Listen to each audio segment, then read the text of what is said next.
Kali fikir benda salah, benda dia besar. Okay, saya nak tanya. Sekarang ni, bila buat kerja-kerja macam ni, family tahu ke tak tahu? Tahu lah bang. Tu umur berapa? 54.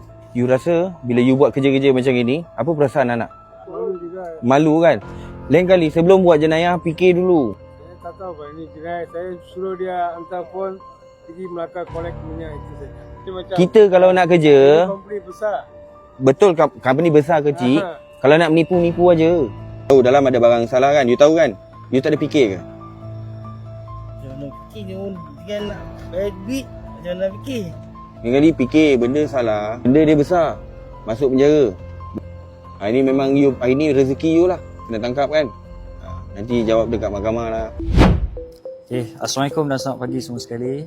Pada hari ini, pendakwaan KPDN Negeri Melaka telah pun berjaya mensabitkan pertuduhan ke atas ketiga-tiga OKT yang ditangkap pada 21 Ogos lalu. Dan ketiga-tiga OKT tersebut melakukan kesalahan di bawah Seksyen 21 Akta Kawalan Bekalan 1961 kerana memiliki 17,460 liter minyak tanpa permit dan lesen yang sah.